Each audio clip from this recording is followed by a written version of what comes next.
Olá pessoal, na aula passada nós falamos sobre força e hoje nós vamos falar sobre autoridade. Então qual o conceito de autoridade que a gente poderia trabalhar, que a gente poderia dar aí para vocês? Olha só, eu posso dizer, galera, que a autoridade ela é um direito ou um poder.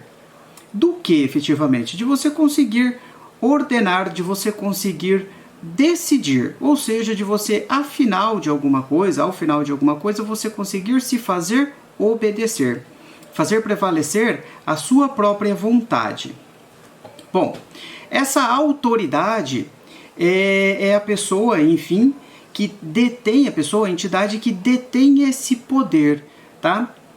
Lembrando, pessoal, que isso é de uma forma legítima, tá? Então, a autoridade é a pessoa que detém esse poder de se fazer obedecer, de ordenar, de dar um comando para que outras pessoas obedeçam esse comando. Tá? Pode ser aí um membro de algum governo, enfim, um representante do poder público. Nós temos diversas categorias de autoridade no nosso ordenamento jurídico. Bom, então a autoridade eu posso dizer, pessoal, que ela é um elemento normativo, ela deriva, de um elemento normativo, ou seja, ela vem de uma regra. Essa regra, essa norma é a que confere a um determinado sujeito, a um determinado cidadão, a possibilidade de impor deveres a outras pessoas. É através dessa lei, dessa norma, Ou seja, a autoridade ela depende de uma regra que autorize essa pessoa a fazer isso, que de alguma forma torne esse cidadão imbuído nesse poder de se fazer obedecer.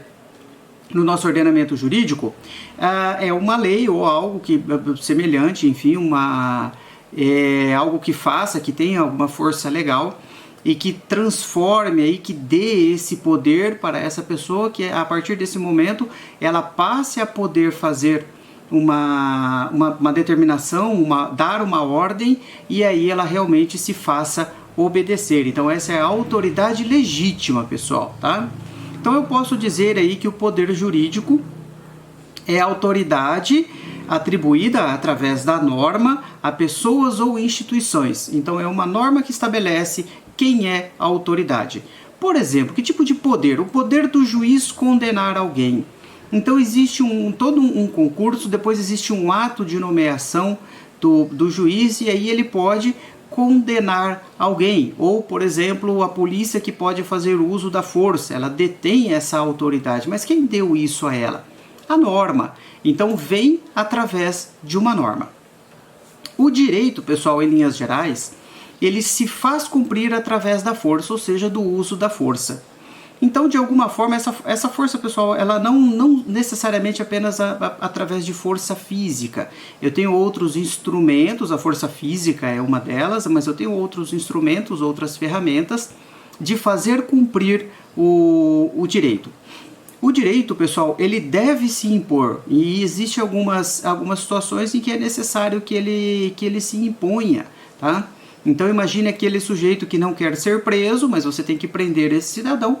Isso só vai conseguir ser feito através do uso da força, do uso legítimo da força, de uma norma que determinou, que imbuiu o juiz o poder de determinar aquilo, que imbuiu a força policial do poder de fazer cumprir aí o mandado expedido. Bom, a gente precisa fazer uma diferenciação entre força em ato e força em potência, tá? São duas situações distintas. A força em ato, pessoal, é a coação, ou seja, é a força atuando, a força que está acontecendo neste momento.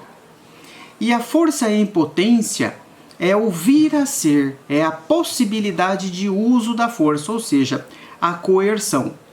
Então, na primeira circunstância, que é a força em ato, eu tenho aí alguém sendo forçado a fazer algo contra a sua vontade, tá? Então isso é a força em ato. No segundo caso, onde eu teria aí a força em potência, pessoal, eu posso dizer aí a força coercível, a capacidade de coercibilidade, beleza? Ou seja, a possibilidade de invocar o uso da força. Por exemplo, o policial está levando, ele está conduzindo o réu à prisão. Então, naquele exato momento, ele está apenas conduzindo o cidadão. Olha só, a força ela não é efetiva. Eu não estou conduzindo a força, eu não estou arrastando ele, eu estou apenas conduzindo esse sujeito aí, levando de um lugar para outro, tá? É a força em potência nessa situação específica, galera. Beleza? De onde vem a justificativa para a utilização dessa força? Nesse exemplo que a gente está trabalhando aqui, a condução do réu pelo policial. Olha só. Ele detém uma autoridade.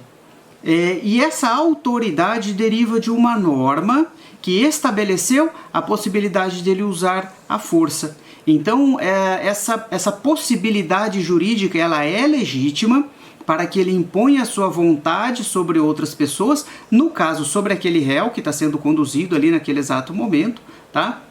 E ele pode vir a utilizar dessa força porque a lei autoriza, a lei estabeleceu ele como sendo autoridade para o uso daquela força naquele exato momento. Eu posso dizer para vocês que eu chego à conclusão de que a validade de uma norma jurídica não provém da força de quem estabelece, e sim da autoridade de quem edita essa norma, pessoal, tá? A validade de uma norma jurídica provém da autoridade de quem edita essa norma, beleza? Ou seja, pessoal, poder significa a capacidade de você fazer prevalecer a sua vontade, ou seja, a capacidade de determinar a ação do outro, beleza? Algumas pessoas têm essa capacidade, outras não. Isso deriva da autoridade que lhes é atribuída em razão de algum tipo de normativo. Beleza, pessoal? Estão entendendo até aqui? Podemos continuar?